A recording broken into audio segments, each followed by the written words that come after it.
What's up, everybody? Mount Vernon Kidder coming to you again. How's everybody doing out there? And once again, welcome back to another edition of Characters Why I Like Them. This is Series 2. And this time around, I'm bringing you a classic DC hero that I have a lot of respect for. And when I put the emphasis on respect for this character because he was the first, and no matter how things may play out and how you may say, well, he's not as good as such and such there, but you got to give respect where credit is due. And as you can see, guys, yes, I'm talking about the originator, the OG himself, the original Green Lantern, Alan Scott. I always had a lot of respect for Alan Scott ever since I started to read JSA. When I heard that most of us grew up, reading that the Green Lantern was Hal Jordan or Kyle Rayner or somebody like that. But then when you start to hear stories about there was another, your curiosity starts to get you sometimes, and you want to go back there and you want to check out, okay, who was the first? And we find out Alan Scott's the first. And Alan Scott definitely is one of those members, he's the golden age Green Lantern. So pretty much he came out in the early 40s. His first appearance was in All Star All American Comics number 16. He was created by Martin Noldell and Bill Finger. And the concept of how Alan Scott, his history kind of begins thousands of years when the mystical green flame meteor fell to Earth in ancient China. The voice of that flame prophesied that it would act three times. Once to bring death, uh, basically. The next one is once to bring life. And the other was once to bring power. And that's where we meet Alan Scott, a young Alan Scott. He's a young engineer, and basically he's working on his working his craft. He's doing everything he can. Just making a living. And unfortunately, what happens to Alan is kind of harsh. Uh, it's kind of harsh because what happens is a rival of his, uh, basically um, uh, had a diabolical scheme to mess up his project, and basically his rival was named Decker, and he caused an explosion. Decker caused an explosion that collapsed the railroad bridge that Alan was on. Uh, and he was on the train that bridge was on, and basically everybody died. Everybody died except for Alan. Alan woke up from the wreckage, and basically that's where he started to hear like the lantern was talking to him. The mystical lantern was telling him to basically craft a ring out of basically the debris that was around him, uh, which was kind of interesting. It was kind of cool. Um, it basically fashioned a ring out of its metal, which was cool, and it gave him the powers that you would see him have as the Green Lantern. And he took that oath, that power, and got back at Decker. And later on, he would adopt that colorful costume that we see and become a crime fighter. And also, as we all know, he became a founding member of the JSA. Now, that's the difference between the Silver Age and the Golden Age Green Lanterns. his powers comes from the star heart, or as or the mystical flame, as they want to call it. Um, Also, the difference is also in the oaths. Now, we all know the Green Lantern oath, in brightest day and blackest night, no evil shall escape my sight.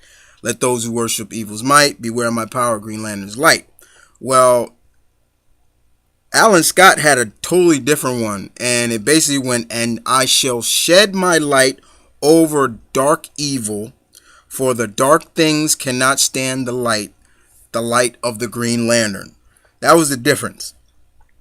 And but pretty much they pretty much stay the same in terms of power set. Like, Alan can create, you know, constructs just like, any other lantern can. Um but but rather than having a battery, a power battery to charge up, he calls, the Starheart basically gives him everything. And that was interesting for Alan. I always found that interesting that, his powers come from, a mystical being, and not what happens with the Silver Age. Now, as always, when he joined the JSA, he became a founding member alongside with the Golden Age Flash, Jay Garrett, and Wildcat, and Wildcat and people like that, Doctor Fate, Sandman, Hawk, um, the first Mister Terrific, people like that, and the JSA was a very good team he was on. I really enjoyed him on JSA, and I can't wait basically to see how he's gonna come out, how he's gonna look in the new JSA, which comes out soon. Uh, One thing I think a lot of people get confused about Alan Scott is also in terms of his enemy wise. How many of you all out there think that Solomon Grundy is a Superman villain? You'd be wrong. Uh, for a long time, for years, Solomon Grundy was Alan Scott's longtime enemy, and that was always very, very interesting indeed. You would expect that this zombified, you know, creation is actually, a Superman villain or somebody like that, but no, he was actually Alan Scott's villain. Uh, I think everybody can agree that, in terms of Alan Scott's costume, it wasn't, I shouldn't say flamboyant, but it wasn't.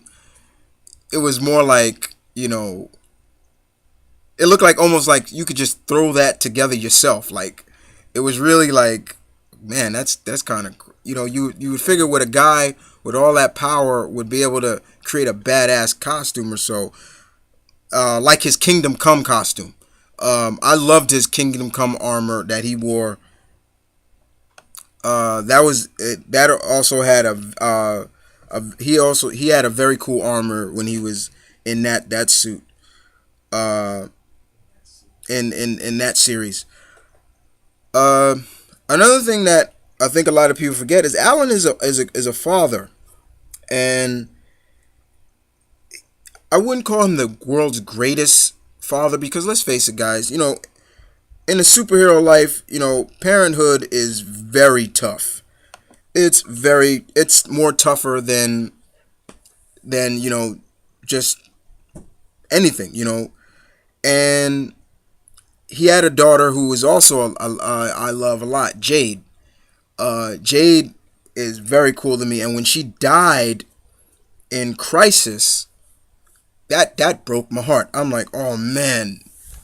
Uh, but she came back, and then he also has a son, Obsidian, and Obsidian has like dark force powers and things like that, which is really cool. But sometimes, at one point, DC was having him like he was the twisted son, like he would be that bad and then he'd be good sometimes. But Alan did what all he could to basically um, keep his family together.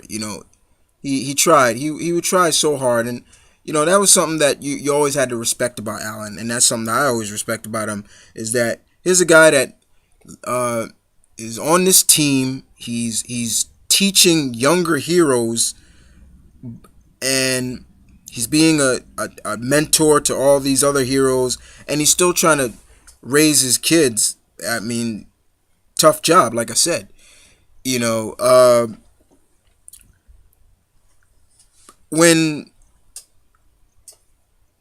Alan would die in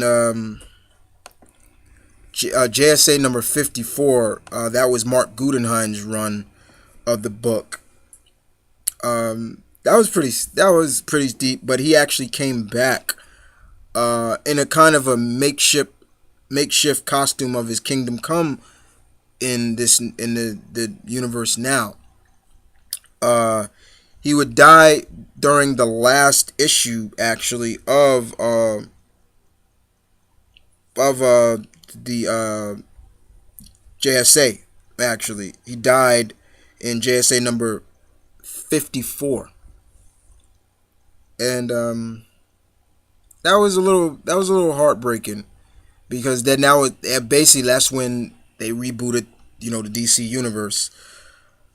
However, guys, like I said, Alan Scott is definitely those characters that you have to respect. No doubt about it. Has he met you know Hal Jordan and people like that? Yeah, they've met. They've met before. They have mutual respect for each other. But once again, now in terms of the New 52, now he's going to be back on Earth too. And once again, I still have not seen what he's going to look like, but I have seen what one of his teammates, Jay Garrett's, going to look like, and you know, he looks like uh, he looks like Hank Pym actually. I seen this costume, but I don't want to go rant on more about Alan Scott that you probably already guys know about, but you guys tell me what you feel about Alan Scott, Green Lantern, the originator of the Green Lanterns. Do you like him? Do you respect him? You know, or do you just think he's kind of goofy?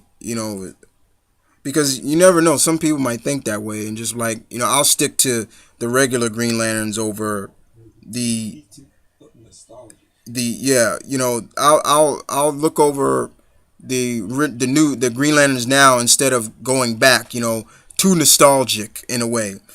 Um, but all in all, guys, you just tell me what you think of Alan Scott. To me, he's a great character. Should be well respected, and he's earned his spot in the DC universe as probably one of those greats. Um, but as always, guys, thanks for listening. This is Mount Vernon Kid, and you have been listening to, once again, thank you for listening to Characters Why I Liked Them. You guys, take care.